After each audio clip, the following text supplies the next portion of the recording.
இந்த மதிய உபவாச ஜெப நேரத்தில் உன்னதத்தின் பலன் என்று நாம் படித்து கொண்டிருக்கிறோம். பவர் ஃப்ரம் ஆன் ஹை, உன்னதத்திலிருந்து பலன்.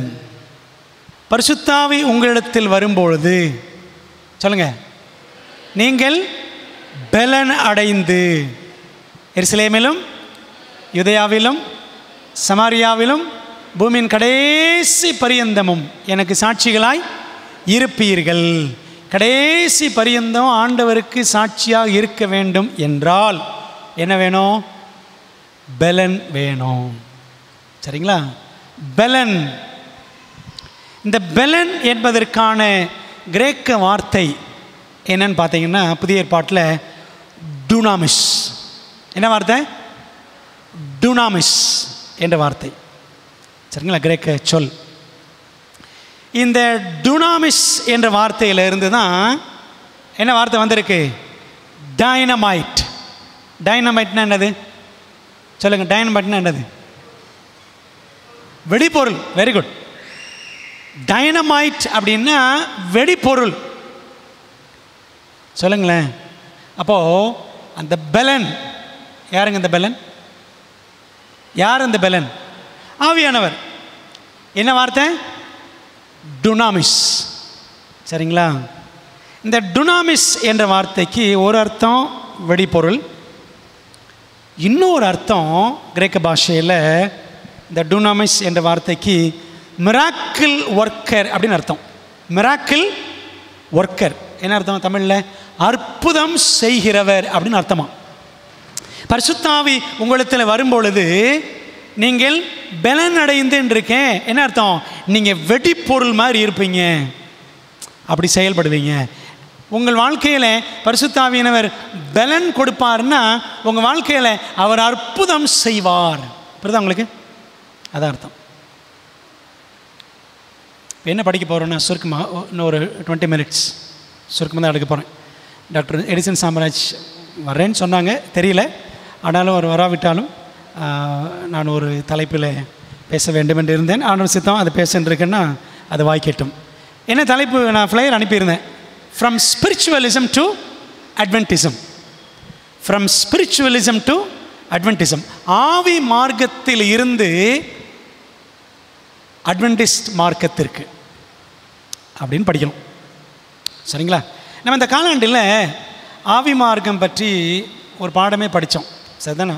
10வது பாடம் அம்பலமான ஆவி மார்க்கம் அப்படின்னு சுருக்கமாக ஒரே ஒரு ஓய்வு நாள் பாடத்தில் மட்டும் படித்தோம். ஆனால் அதை பற்றி இந்த ஆவி மார்க்கம் பற்றி படிக்கணும் அப்படின்னா நிறைய படிக்கணும். இந்த லாக்டவுன் டைமில் விடிய கால மீட்டிங் நடத்தினோம், அதிகாலை தியானம் நடத்தினோம். அதில் இந்த ஆவி மார்க்கம் பற்றி 15 நாள் பேசினேன். எத்தனை பேர் அதை கவனிச்சிங்க தெரியல. ஆவி மார்க்கம் பற்றி 15 செய்திகள் ஒவ்வொரு நாளும் விடிய காலை 5 to 6 மீட்டிங்கில் டெய்லி நான் பேசினேன். சரிங்களா? அதனால் ஆவி மார்க்கம் ஏதோ ஒரு ஓய்வு நாள் படம் படித்தாச்சு புரிஞ்சிருச்சு அப்படின்னு நினச்சிக்காதீங்க. சும்மா சுருக்கமாக தான் படிச்சிருக்கோம். சரிங்களா? சரி. ஆவி மார்க்கம், தேவன் நம்ம இடத்துல பரிசுத்த ஆவியை ஊற்றணும்னு கிரியை செஞ்சிட்ருக்கிறாரு, விரும்புகிறாரு. ஆனால் இன்னொரு பக்கம் வேறு ஒரு ஆவி நமக்குள்ளே கிரியை செய்து கொண்டு இருக்கிறது. புரியுதா உங்களுக்கு? தேவன் 3 தூதர்களை அனுப்பி இந்த உலகத்தை எச்சரிப்பதற்கான ஒரு செய்தியை அனுப்பணும்னு நினைக்கிறாரு. அதே சமயத்தில் சாத்தான் இன்னொரு பக்கம் அவன் 3 ஆவிகளை அனுப்பி என்ன செய்யறான்? உலகத்தையே ஏமாத்திட்டு இருக்கிறான். விளங்குதா உங்களுக்கு? முத்தூது 3 தூதர்கள் எங்கே படிக்கிறோம்? பைபிள் படிக்கிறோமா? எங்கே படிக்கிறோம்? வெளிப்படுத்தல் 14. இப்போ அடுத்த கேள்வி சொல்லுங்க. இந்த 3 ஆவிகள், தவளைகளுக்கு ஒப்பான 3 அசுத்த ஆவிகள் எங்கே படிக்கிறோம்? ஆமா, கேட்கல.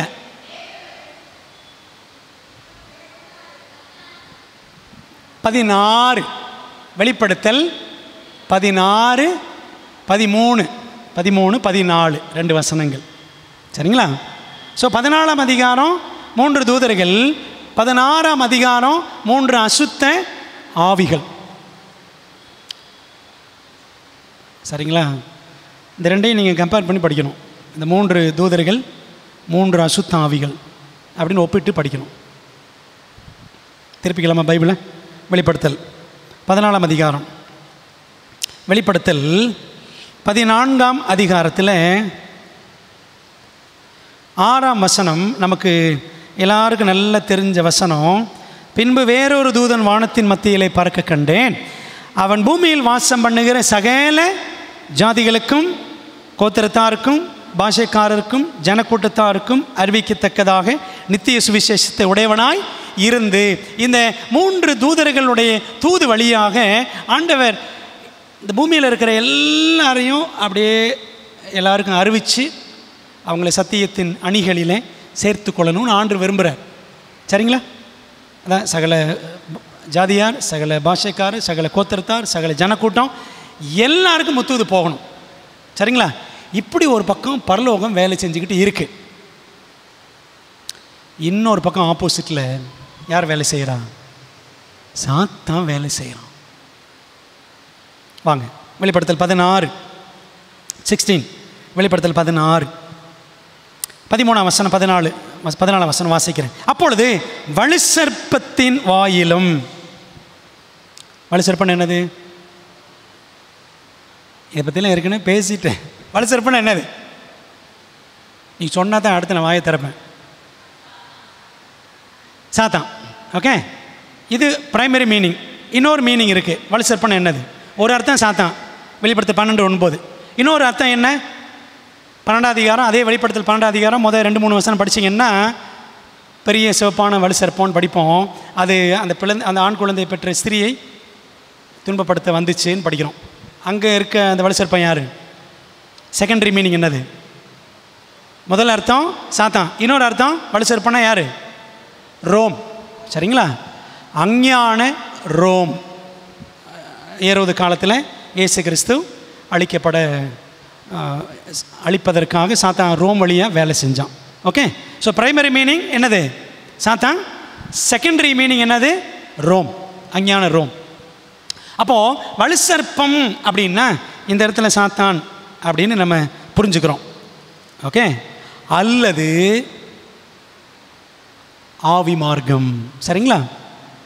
வலுசர்ப்பத்தின் வாயில் இருந்துன்னா சாத்தானுடைய வாயில் இருந்து ஆவி மார்க்கம் என்ன செய்கிறது? புறப்பட்டு கிரியை செய்கிறது கடைசி நாட்கள். 2ஆம் பாருங்க. அடுத்து 16ஆம் அதிகாரத்தில் அடுத்து என்னது? மிருகத்தின் வாயிலும். மிருகம்னா என்ன? மிருகம்னா என்ன?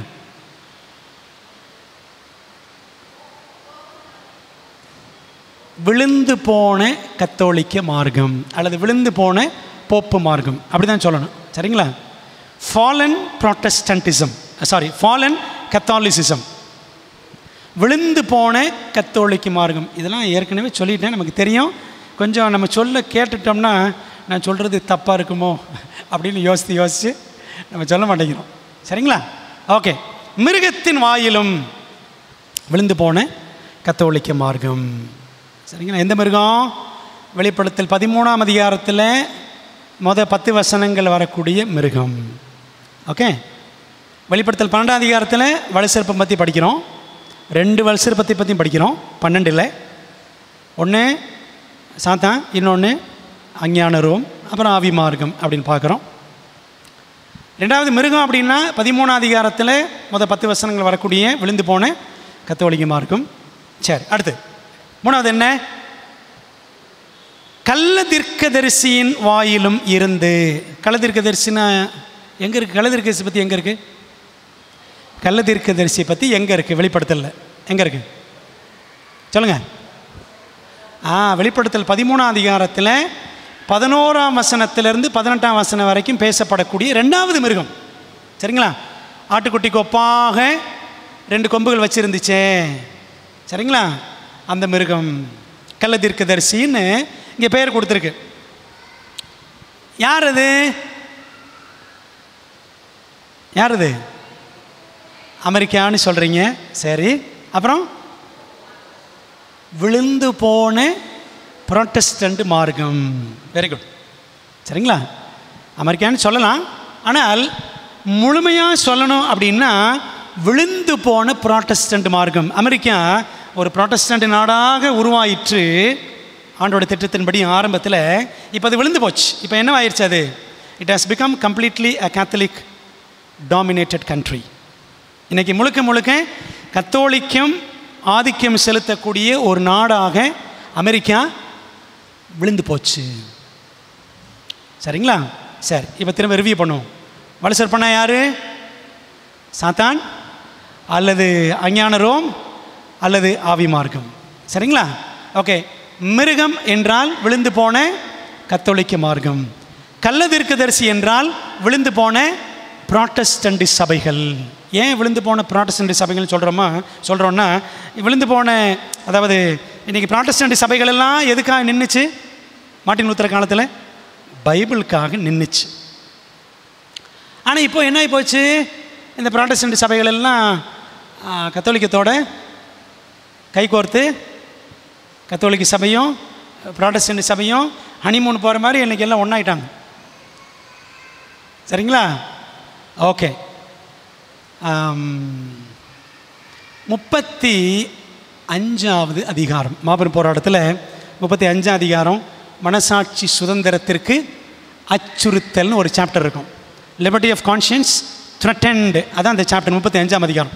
35ஆம் அதிகாரத்தை படிங்களேன். அதை படித்தீங்கன்னா அந்த கத்தோலிக்க சபையை பற்றி அப்படி அக்கு வேற ஆணி வேற அந்த கத்தோலிக்க சபையோட குணலட்சணம் என்னன்னு ரொம்ப அழகாக தீர்க்க தரிசன ஆவியில் ரொம்ப அழகாக வாசிக்கலாம். ரொம்ப அருமையாக இருக்கும். 35ஆம் அதிகாரம் இந்த காலாண்டில் படிக்கணும். மாபெரும் போராட்டம் புஸ்தகத்தை படிச்சிருக்கணும். படிச்சுக்கிட்டே வந்தோமான்னு எனக்கு தெரியல. சரிங்களா? படித்தோமா நடித்தோமா தெரியல எனக்கு. ஓகே, படிச்சிருப்பீங்கன்னு நினைக்கிறேன். படிக்கிறவங்க கண்டிப்பாக படிச்சிருப்பாங்க. ஓகே, ஒருவேளை படிக்க முடியல, டைம் கிடைக்கலன்னு நினச்சா பரவாயில்ல. இனிமேலாவது என்ன செஞ்சிடணும்? நம்ம படிச்சிடணும். சரிங்களா? 35ஆம் அதிகாரத்தை படிச்சிங்கன்னா அந்த கத்தோலிக்க சபையை பற்றி ரொம்ப தெளிவாக எழுதியிருப்பாங்க. ரொம்ப அழகாக இருக்கும், ரொம்ப அருமையாக இருக்கும். சரி, அப்போது மிருகம் வலுசர்ப்பம், மிருகம் கள்ளத்தீர்க்கதரிசி. சரிங்களா? ஏன் கள்ளத்தீர்க்கதரிசி அப்படின்னு அமெரிக்கா அது விழுந்து போன மார்க்கத்தை பற்றி அப்படி சொல்லியிருக்குன்னா, ஒரு தீர்க்கதரிசி என்ன செய்வான்? கர்த்தருக்காக பேசுவான். அப்படி தானே? ஒரு உண்மையான தீர்க்கதரிசி கர்த்தருக்காக பேசுவான். ஆனால் ஒரு கள்ள தீர்க்கதரிசி கர்த்தருக்காக பேச மாட்டான். புரியுதா உங்களுக்கு? ஒரு உண்மையான தீர்க்கதரிசி சத்தியத்துக்காக நிற்பான். அதாவது புராட்டஸ்டன்ட் சபைகள் ஒரு காலத்தில் சத்தியத்துக்காக நின்றுச்சு. சரிங்களா? உயிரையே கொடுத்துச்சு. சரிதானே? அதான் படிக்கிறோம், இரத்த சாட்சிகள் படிக்கிறோம். உயிரையே கொடுத்தாங்க. ஆனால் அது எப்படி கள்ளத்தீர்க்கதரிசி ஆயிடுச்சு அப்படின்னா, பைபிளை சும்மா பேருக்கு கையில் வச்சுக்கிட்டு யார் சொல்கிறத கேட்டுட்ருக்கு? கத்தோலிக்கன் சொல்கிறத இன்றைக்கி எல்லா சபைகளும் ஃபாலோ பண்ணிக்கிட்டு இருக்கு. சரிங்களா? அவங்க சொல்கிற ஞாயிற்றுக்கிழமை ஆசரிக்கிறாங்க, கத்தோலிக்கன் கொண்டு வந்ததை. கத்தோலிக்கன் கொண்டு வந்த கிறிஸ்மஸை ஃபாலோ பண்ணுறாங்க. கத்தோலிக்கன் கொண்டு வந்த ரகசிய வருகை ஃபாலோ பண்ணுறாங்க. சரிதானே? கத்தோலிக்கன் கொண்டு வந்த அந்நிய பாஷையை பேசிக்கிட்டு இருக்கிறாங்க. உங்களுக்கு தெரியுமா? உங்களுக்கு அந்நிய பாஷைன்றது இந்த பிளானையே உள்ளே கொண்டு வந்ததே கத்தோலிக்க சபை தான். அதுக்கு நிறைய ஹிஸ்டாரிக்கல் எவிடன்ஸ்லாம் இருக்குது. சபைகளில் அந்நிய பாஷையை பேசுகிறது, கரபுரான்னு கத்துறது, இப்படி ஒரு சிஸ்டத்தை கொண்டு வாங்க அப்படின்னு சொல்லிட்டு வேட்டிக்கன் II, 2ஆம் வேட்டிக்கன் கவுன்சில் தான் ஒரு பிளானே போட்டு கொண்டு வந்தாங்க. அதன் அடிப்படையில் தான் இன்றைக்கி பெண்டகாஸ்டல் சர்ச்சஸ் பயங்கரமாகிடுச்சு இன்றைக்கி. சரிங்களா? பெந்தேகோஸ்தே சபைகளும் கத்தோலிக்கத்தினுடைய படைப்பு தான். சரிங்களா? அப்போது சொல்லுங்கள், கிறிஸ்தவம் மட்டும் சொல்லக்கூடாது. இன்றைக்கி உலகமே யாருடைய கண்ட்ரோலில் தான் இருக்குது? கத்தோலிக்கத்தின் கண்ட்ரோலில் தான் இருக்குது. இங்கே இந்தியாவில் பிரதமர் ஆனாருங்க, அங்கே போய் போப்பை கட்டி பிடிச்சிட்டு இருக்கிறாரு. பார்த்தீங்களா? அங்கே போய் அவர் போய் கட்டி பிடிச்சிட்டு இருக்கிறாரு. இப்போ G7 ஒரு மீட்டிங் இப்போது நடந்துச்சுல்ல, ஜூன் 13, 14. G7 அந்த ஆளுக்கு என்னங்க வேலை? புரியுதா உங்களுக்கு? இந்த போப்புக்கு என்ன வேலை? சபையை நடத்துகிறவர் சபையை கவனிக்கணும். நீ அரசியல் வந்து தலையிடுற. புரியுதா உங்களுக்கு? அவன் குணமே அதுதான். அப்போ பைபிள் அதான் சொல்லுது, தீர்க்க தரிசனம் சொல்லுது, உலகத்தெல்லாம் தன்னுடைய கட்டுப்பாட்டில் கொண்டு வருவதற்கு கத்தோலிக்கம் என்ன செய்கிறது? மும்முரமாக வேலை செஞ்சு முடிச்சிருச்சு. சரிங்களா? ஓகே. என்ன சொல்ல வரேன் அப்படின்னா, ஆண்டவர் 3 தூதுகளை அனுப்பி உலகத்தெல்லாம் எச்சரித்து ரட்சிக்கணும் அப்படின்னு நினைக்கிறாரு. சாத்தான் என்ன செய்கிறான், அவன் ஒரு பக்கம் வேலை செஞ்சு, ஓஹோ நீர் அப்படி செய்கிறா நான் இப்படி செய்கிறேன்னு சொல்லிட்டு சாத்தான் என்ன பண்ணுறான், இவன் இந்த வலுசற்பம், மிருகம், கள்ளத்தீர்க்கதரிசி அப்படின்னு ஒரு அமைப்பு மூலமாக என்ன செய்கிறான் பாருங்க. வாங்க வெளிப்படுத்தல் 16க்கு வாங்க. 16 வாசிக்கலாம் தொடர்ந்து. ஓகே. அப்பொழுது வலுசற்பத்தின் வாயிலும் மிருகத்தின் வாயிலும் கள்ளத்தீர்க்கதரிசியின் வாயிலும் இருந்து தவளைகளுக்கு ஒப்பான 3 அசுத்தாவிகள் புறப்பட்டு வர கண்டேன். அவைகள் என்ன செய்யும்? இந்த அசுத்தாவிகள் அற்புதங்களை செய்கிற பிசாசுகளின் ஆவிகள். அவைகள் பூலோகம் எங்கும் உள்ள ராஜாக்களை சர்வ வல்லமையுள்ள தேவனுடைய மகா நாளில் நடக்கும் யுத்தத்திற்கு கூட்டி சேர்க்கும்படிக்கு புறப்பட்டு போகிறது. ஆண்டோடைய 3 தூதுகளும் சகல ஜனக்கூட்டம், பாஷைக்காரர், கோத்திரத்தார் எல்லாரையும் கேதர் பண்ணுறதுக்காக, எல்லாருக்கும் எச்சரிப்பு கொடுக்கறதுக்காக அந்த 3 தூதர்கள். இந்த பக்கம் இந்த 3 அசுத்தாவிகள் பார்த்தீங்கன்னா, இது பூமியில் இருக்கிற எல்லா ஜனங்களையும் என்ன செய்ய பார்க்குது, தேவனுக்கு எதிரான அந்த யுத்தத்தில் கூட்டி சேர்க்கும்படி புறப்பட்டு போகிறது. இப்போ பாருங்களேன், ஆண்டோடைய 3 தூதர்களும் ஒரு பக்கம் ஆண்டவருடைய ஆத்துமாக்களை, ஆண்டோடைய பிள்ளைகளை அறுவடை செய்யணும்னு ஒரு பக்கம் போயிட்டுருக்கிறாங்க. இன்னொரு பக்கம் பார்த்தீங்கன்னா இந்த 3 ஆவிகள் இது ஒரு பக்கம் போய் என்ன செய்யுது, ஜனங்களெல்லாம் வஞ்சிக்க பார்க்குது. விளங்குது உங்களுக்கு? ஸோ 2 ஈக்குவல் ஃபோர்ஸஸ், 2 சரிசமமான சக்திகள் வேலை செஞ்சுக்கிட்டு இருக்கு. சரிங்களா? இப்போ கேள்வி, நம்மிடத்திலே கிரியை செய்வது 3 தூதர்களா அல்லது அந்த 3 ஆவிகளா? எது வேலை செய்யுது? எது நம்மக்கிட்ட பலமாக வேலை செய்யுது? 3 தூதர்கள் நம்மக்கிட்ட வேலை செய்கிறாங்களா, இந்த சத்தியம் நம்மக்கிட்ட வேலை செய்யுதா, இல்லை இந்த 3 ஆவிகள் நம்மக்கிட்ட வேலை செய்யுதா? இது எப்படி பாஸ்டர் நாங்கள் புரிஞ்சுக்கிறது அப்படின்றீங்களா? எப்படி இதை புரிஞ்சுக்கிறது? கிறிஸ்மஸில் இன்ட்ரெஸ்ட் இருக்கா? கிறிஸ்மஸில் இன்ட்ரெஸ்ட் இருக்கா? எந்த ஆவி வேலை செய்யுது? ஓய்வு நாளுக்கு முக்கியத்துவமா அல்லது கிறிஸ்மஸுக்கு முக்கியத்துவமா? தெரிஞ்சு போயிடும் எந்த ஆவி வேலை செய்யுது அப்படின்னு. புரியுதா உங்களுக்கு? ஆண்டோடைய சமூகத்தில் உட்கார்ந்து அவருடைய வசனத்திலெல்லாம் தியானமாக இருக்கணும் அப்படின்னு நம்ம விரும்புகிறோம். இரவு பகலும் தியானமாக இருக்கணும். அவன் செய்வதெல்லாம் வாய்க்கும், அவன் இருக்கால் ஓரமாய் நடப்பட்டு தன் காலத்தில் தன் கனியை தந்து எழுவிராத மரத்தை போல இருப்பான், அப்படி இப்படிலாம் படப்படன்னு சொல்ல தெரியும்.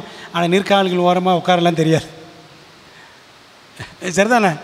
எதுங்க நீர்க்கால்கள்? எது நீர்க்கால்கள்? இதுதான். சரிதானே? இதான் நீர்க்கால்கள். ஆண்டோட வசனத்தை திறந்து உட்காந்து தியானித்து படித்து பாருங்களேன். ஏற்கனவே சொன்னேன்ல, இதுக்கெல்லாம் இன்ட்ரெஸ்ட் வரமாட்டேங்குது. இப்போ நம்ம சொன்னோம், படித்து சொன்னோம், மாபெரும் போராட்டம் புத்தகத்தை படிங்கன்னு சொன்னோம். படிக்காமல் எவ்வளோ பேர் நாடகம் பார்த்துருப்பாங்க தெரியுமா? யார் பார்த்தாங்கன்னு எனக்கு தெரியாது. எத்தனை பேர் இந்த புஸ்தகங்கள்லாம், ஆவிக்குரிய சத்தியங்கள்லாம் படிக்கிறதுக்கு நேரம் கொடுக்காம நாடகத்துக்கு எவ்வளோ நேரம் கொடுத்துருப்பாங்கன்னு யோசித்து பாருங்க. ஒரு நீங்கள் கொடுத்துருந்தீங்கன்னா நீங்களும் யோசித்து பாருங்க. இப்போ சொல்லுங்களேன், எது வேலை செய்யுது? எந்த ஆவி வேலை செய்யுது? ஆண்டவருடைய காரியத்தில் ஈர்ப்பு கிடையாது. ஆனால் இந்த 3 ஆவிகள் வேலை செஞ்சுக்கிட்டு இருக்கேன். இந்த காரியத்தில் நமக்கு ரொம்ப ஈர்ப்பாக அட்ராக்டிவாக இருக்குது. ஆவி மார்க்கம் பற்றி நம்ம படித்தோம். சரிங்களா? ஒன்று பண்டைய கால ஆவி மார்க்கம். பழைய ஏற்பாட்டில் என்ன படித்தோம்? இந்த சவுல், பழைய ஏற்பாட்டு சவுல் சாமுவேலின் ஆவியை வர வைக்கணும்னு சொன்னான். சரிங்களா? அப்படி இப்படிலாம் இருக்குது பழைய ஏற்பாட்டில். இதெல்லாம் அந்த காலத்தில் இருந்த பழைய கால ஆவி மார்க்கம். செத்துப்போன நபர்களுடைய ஆவிகளை வர வச்சு அவங்ககிட்ட பேசுவாங்க. ஓகே, இது பண்டைய கால ஆவி மார்க்கம். ஆனால் அப்படி வர்ற ஆவிகளை யாருடைய ஆவிகள்னு படித்தோம்? எல்லாம் சாத்தானுடைய ஆவிகள். செத்து போனவங்களாம் உண்மையிலே ஆவியை அலையிறதும் கிடையாது. அவங்கெல்லாம் பரலோகத்துக்கு போய் அங்கேருந்து நம்மளை பார்க்குறதும் கிடையாது. அல்லது செத்துப்போன நபர்களுடைய ஆவிகள் அல்லது அவங்களே சரி, ஆத்துமாக்களே சரி, நரகத்துக்கு போகிறதும் கிடையாது. ஏன்னா பைபிள் சொல்லுது, மரித்தவர்கள் ஒன்றும் அறியார்கள். அப்போது நான் தான் உங்கள் தாத்தா, நான் தான் உங்கள் பாட்டி வந்திருக்கிறேன், செத்துப்போன சித்தி வந்திருக்கிறேன், உங்கள் செத்துப்போன சித்தப்பா வந்திருக்கிறேன் அப்படிலாம் சொல்கிறதெல்லாம் யாருடைய ஆவிகள்? பிசாசுகளின் ஆவிகள். சரிங்களா? ஸோ அந்த காலத்தில் அப்படி தான் சாமுவேல் மாதிரி ஒரு ஆவி வந்துச்சு. ஆனால் அது யார் கிடையாது? சாமுவேல் கிடையாது, பிசாசுடைய ஆவி. 1 சாமுவேல் 28ஆம் அதிகாரத்தில் படிக்கிறோம். இது பண்டைய கால ஆவி மார்க்கம். இப்போ அது என்ன ஆகி போச்சுன்னா நவீன ஆவி மார்க்கமாக இன்றைக்கி மாறிடுச்சு. நவீன கால ஆவி மார்க்கம். உண்மையில் இன்றைக்கும் அமெரிக்காவில் மட்டும் இல்லை, எங்கேயுமே தமிழ்நாட்டிலுமே பல இடங்களில் செத்து போனவங்க உறவினர்கள் இவங்களெல்லாம் நாங்கள் வர வைக்கட்டுமா, மீடியம் மூலமாக நாங்கள் வர வைக்கிறோம். ஒரு முறை நான் பாண்டிச்சேரி போயிருந்தப்போ ரோட்டில் பஸ்ஸில் போயிட்டுருக்கேன். லெஃப்ட் சைடில் ரோட்டுக்கு ஓரத்தில் ஒரு பெரிய போர்டு இருக்குது. அந்த போர்டில் கீழே விளம்பரம் பார்க்குறேன், மாண்டவருடன் மீண்டும் பேச, மாண்டவருடன் மீண்டும் பேச மீடியம் தேவராஜன் அப்படின்னு போட்டிருக்கு. என்றைக்கோ நான் பார்த்த விளம்பரம் நல்ல மனசில் ஞாபகம் இருக்குது. மாண்டவருடன் மீண்டும் பேச, நாங்கள் யாரோடையும் இறந்து போயிட்டாங்களா அவங்களோட நான் பேச வைக்கிறோம். அதுக்கு மீடியம் இருக்கிறார். சவுல் ஒரு மீடியம் தேடினால இது பண்டைய கால ஆவி மார்க்கம். இன்றைக்கும் நடக்குது. இன்றைக்கும் இந்த மாதிரி நடக்குது. அமெரிக்காலையும் சரி, தமிழ்நாட்டிலையும் சரி. நீங்கள் காசு கொடுத்தீங்கன்னா களக்காடு, கேரளா முழுக்க இன்றைக்கி அதான் நடக்குது. சரிங்களா? நீங்கள் பணம் கொடுத்தா போதும், அந்த ஆவிகளை வர வச்சு பேசலாம். ஆவி மார்க்கம் இன்றைக்கும் இருக்கத்தான் செய்யுது. ஆவி மார்க்கம் இப்படி ஏதோ ஆவிகளாக அப்படி இப்படி பேசுவாங்க, நம்மகிட்ட பேசுவாங்க, இது மட்டும் நினச்சிக்காதீங்க. அன்றைக்கி ஒரு நாள் உதாரணம் சொன்னேன், பாபா படம் பற்றி சொன்னேன்ல, அந்த ரஜினி படம் போன வாரத்துக்கு முந்தின பிரசங்கத்தில் சொன்னேன். அந்த பாபா படத்துக்கு அப்புறம்தான் நிறைய பேய் படங்கள் வந்துச்சு. அதுக்கு பிறகு தான், சரிங்களா, இந்த பாபா படம் அதுக்கு பிறகு தான் ஏகப்பட்ட பேய் படங்கள் வந்துச்சு. நம்மளாம் அதை உட்காந்து ரசிக்கலை. இந்த மாதிரி படங்களை மும்முரமாக பார்க்கல, தீவிரமாக பார்த்தோமா இல்லையா? ஆவி மார்க்கம் எப்படி வேலை செய்யுது? நம்ம நடு வீட்டுக்குள்ளே டிவி வழியாக வேலை செய்யுது. தெரியுமா உங்களுக்கு? ஆவி மார்க்கம் எப்படி வேலை செய்யுது? நம்ம நடு வீட்டுக்குள்ளே டிவி வழியாக வேலை செய்யுது, என் பாக்கெட்டில் ஃபோன் வழியாக வேலை செய்யுது. புரியுதா உங்களுக்கு? அதான் கேட்டேன், எந்த ஆவி வேலை செய்யுது நம்ம இடத்துல? 3 தூதர்கள் வேலை செய்கிறாங்களா, இல்லை இந்த 3 ஆவிகள் வேலை செய்தாங்க? இந்த 3 ஆவிகள் வேலை செய்ய நம்ம எல்லாம் பாவிகளாக தான் இருப்போம். புரியுதா உங்களுக்கு? இந்த ஆவிகளுக்கு இடம் கொடுக்க நம்ம என்ன செய்வோம்? தேவனுடைய காரியத்தில் வளரவே முடியாது. From spiritualism to Adventism. யோசித்து பாருங்களேன், எதுலையாவது நம்ம அப்படியே ரொம்ப மூழ்கி கிடக்கிறோமா? எதுக்காவது ஏதோ ஒரு நாடகத்துக்கு அப்படியே நான் சிக்கி கிடக்கிறேனா?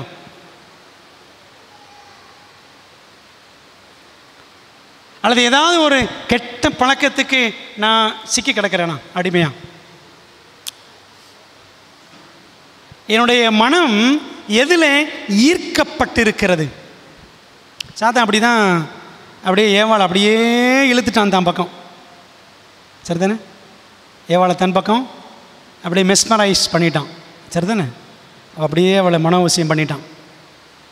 இதை சாப்பிடு, உன் கண்கள் திறக்கப்படும், நீ கடவுள் மாதிரி ஆயிடலாம், நன்மை தீமையெல்லாம் உனக்கு தெரிஞ்சிடும், அப்படி இப்படின்னு சொல்லி இவன் என்ன ஆகிட்டா, அப்படியே கொஞ்சம் விட்டா சர்ப்பத்தை கல்யாணம் கூட பண்ணியிருப்பா போல தெரியுது. அப்படி தானே? தன் புருஷனே விட்டுட்டு அந்த பக்கம் போயிருப்பான். ஸோ ஆவி மார்க்கம் எங்கேருந்தே வேலை செய்யுது? மனிதர்கள் என்று எடுத்துக்கொண்டால் ஏதேனிலேருந்தே வேலை செய்யுது.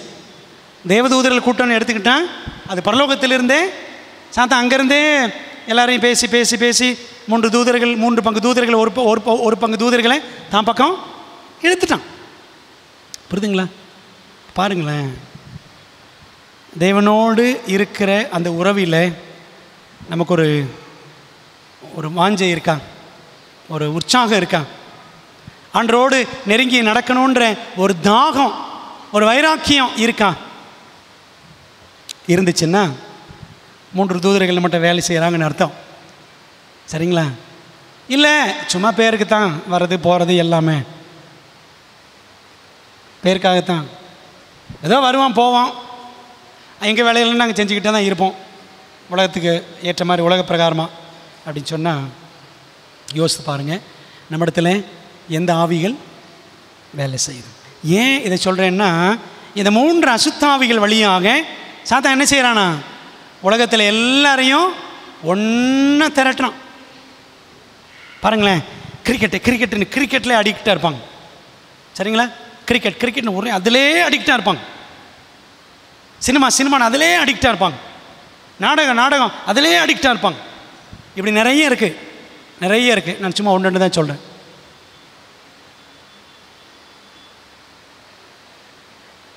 பிரியமானவர்களே, நாம் எதற்கு அடிமைகளாக இருக்கிறோம் அப்படின்னு யோசித்து பாருங்க.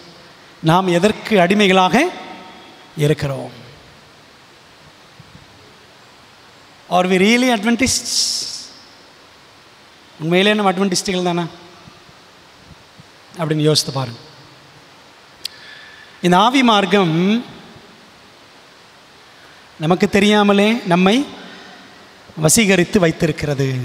ஆவி மார்க்கம் நமக்கு தெரியாமலே நம்மை வசீகரித்து வைத்திருக்கிறது. பாருங்களேன், இப்போ ஒரு ஃபோனை வச்சுருக்கிறோம் அப்படின்னா, இந்த ஃபோனில் இன்றைக்கி உலகத்தில் பார்த்தீங்கன்னா பாதிக்கு பாதி எல்லாமே ஃபோன் வச்சுருக்கிறான். சொன்னார்ல 800 கோடி சொன்னார்ல, சரிங்களா? பாதிக்கு பாதி இன்றைக்கி எல்லாருமே என்ன வச்சுருக்காங்க? மொபைல் வச்சுருக்காங்க. இப்படி இருக்கணும், இப்படித்தான் நம்ம போகணும்னு சொல்லிட்டு உலகத்தை ஒரு கூட்டம் ப்ரோக்ராம் பண்ணிக்கிட்டு இருக்கு. சரிங்களா? உலகத்தை ஒரு சங்கம், ஒரு ரகசிய சங்கம் ப்ரோக்ராம் பண்ணிக்கிட்டு இருக்கு. சரிதானே? அதன் அடிப்படையில் தான் இன்றைக்கி உலகம் இயங்கி கொண்டு இருக்கிறது. அவன் தான் படித்தோம், அந்த ஜெஸ்யூட்ஸ் எல்லாம் படித்தோம்ல. உலகத்தின் மூளை அவங்க தான். உலகத்தின் மூளை அந்த ஜெஸ்யூட்ஸ் தான், இயேசு சங்கம் தான். சரிங்களா? ஸோ அந்த இயேசு சங்கம் வழியாக என்ன மார்க்கம் வேலை செஞ்சிட்ருக்கு? ஆவி மார்க்கம் வேலை செஞ்சிட்ருக்கு. ஆவி மார்க்கம் சாத்தான் வேலை செஞ்சிட்ருக்கிறான். பிரியமானவர்களே, ஈவன் நம்ம என்ன படிக்கணும், நம்ம எதை பார்க்கணும், மொபைலில் சொல்கிறேன், நம்ம எதை பார்க்கணும், நம்ம மைண்டெலாம் எதிலே இருக்கிற மாதிரி ஃபிக்ஸ் பண்ணணும் அப்படின்னு இன்றைக்கி சாத்தான் பயங்கரமாக தீவிரமாக வேலை செய்கிறாங்க. அப்போது இந்த உலகத்தின் ஈர்ப்புகளில், ஆவி மார்க்கத்தினுடைய கவர்ச்சிகளில் நம்ம என்ன செஞ்சிடக்கூடாது? சிக்கிடக்கூடாது. புரியுதுங்களா? ஸோ ஆவி மார்க்கத்தை விட்டு எங்கே வரணும்? நம்ம அட்வென்டிஸ் மார்க்கத்துக்கு வரணும். அட்வென்டிஸ் மார்க்கம் என்ன? எப்படி இந்த அட்வென்டிஸ் மார்க்கம் வந்துச்சு? எப்படி வந்துச்சு? படித்தாங்க பைபிளை, மணிக்கணக்காக வருஷக்கணக்காக உட்காந்து ஆராய்ச்சி பண்ணாங்க. சரிதானே? வில்லியமில் அப்படி தானே படித்தார். 16 ஆண்டுகளாக பைபிளை உட்காந்து ஆராய்ச்சி பண்ணார். சரிங்களா? நம்ம அந்த கொஞ்சம் காலமாக கொஞ்சம் சத்தியங்கள்லாம் படிச்சுட்ருக்குறோம். நம்ம சர்ச்சில் சத்தியங்கள்லாம் படிச்சுட்ருக்குறோம். பாருங்களேன், இப்போ நம்ம படிக்கிற சத்தியங்கள் இனிமேல் நாம் படிக்க முடியுமா அப்படின்னு எனக்கு தெரியல. சரிங்களா? அப்போது கேட்குற சத்தியங்களை நம்ம ரொம்ப லைட்டாக எடுத்துக்கிறோமா, அல்லது அதை நம்ம சீரியஸாக படித்து புரிஞ்சுக்கிறோமா அப்படின்றது ஒவ்வொருத்தருக்கும் உங்களுக்கு தான் தெரியும். சரிங்களா? ஆகவே பிரியமானவர்களே, நம்முடைய மனம் எதில் இழுக்கப்படுகிறது அப்படின்றத கொஞ்சம் யோசித்து பாருங்கள். சினிமா பாட்டிலேயே மைண்டு சில நேரம் போகும். சினிமா பாட்டிலேயே பிரியமான தேவ பிள்ளைகளே, அதெல்லாம் ஆவி மார்க்கம். நம்முடைய மனதை வசியப்படுத்துகிறேன், வசீகரிக்கிறேன், ஏதாவது ஒரு காரியம் என்னுடைய ஆவிக்குரிய வாழ்க்கைக்கு தடையாக இருக்கான் அப்படின்னு யோசித்து பாருங்கள். அதனோட பின்னணி என்ன அப்படின்னு பாருங்கள். பின்னாடி சாத்தான் இருந்து வேலை செய்கிறானா? எதில் என் மைண்டு அதிகமாக ஈடுபடுது? என் நேரம் எல்லாம் எதில் போகுது அப்படின்னு யோசித்து பாருங்கள். சரிங்களா?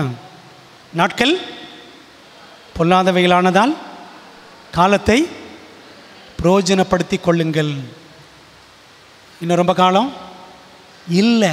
அன்பான தேவ பிள்ளைகளே, நாட்கள் பொல்லாதவைகள். Days or evil. நாட்கள் பொல்லாதவைகள், கொடிய காலங்கள். அப்படி தான் படிக்கிறோம்.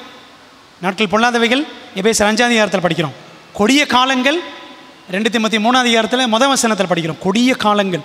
நாம் இருக்கிற காலகட்டம் கொடிய காலங்கள். பிரியமானவர்களே, ஆவி மார்க்கத்தை விட்டுட்டு சிம்பிளாக சொல்கிறேன், நம்ம எந்தெந்த காரியமெல்லாம் கவர்ந்து இழுக்கிறதோ, அந்த எந்த கவர்ச்சிக்கு, உலகத்தில் எந்த கவர்ச்சிக்கு நான் அடிமையாக இருக்கிறேன், தனிப்பட்ட முறையில் ஒவ்வொருத்தரும் யோசித்து பாருங்கள். ஆண்டோட சமூகத்தில் முழங்கால் போட்டு கண்டிப்பாக பதில் உங்களுக்கு ஆண்டவர் தருவார். எதில் நான் சிக்கியிருக்கிறேன் ஆண்டவரே, எனக்கு உதவி செய்யுங்க. எந்த ஒரு காரியத்தில் நான் அடிமையாக கிடக்கிறேன் ஆண்டவரே, எனக்கு கண்டுபிடிக்க உதவி செய்யுங்க அப்படின்னு ஆண்டவர்கிட்ட கேளுங்க. அந்த காரியத்தினுடைய பின்னணி என்னன்னு யோசித்து பாருங்கள். ஒருவேளை அதுக்கு பின்னாடி யார் இருக்கலாம்? சாத்தான் இருக்கலாம். இந்த 3 ஆவிகள் இருக்கலாம். சரிங்களா? நம்ம எங்கே வரணும்? 3 ஆவிகளை விட்டுட்டு 3 தூதர்கள்ட்ட சத்தியத்தின் பக்கம் வரணும்.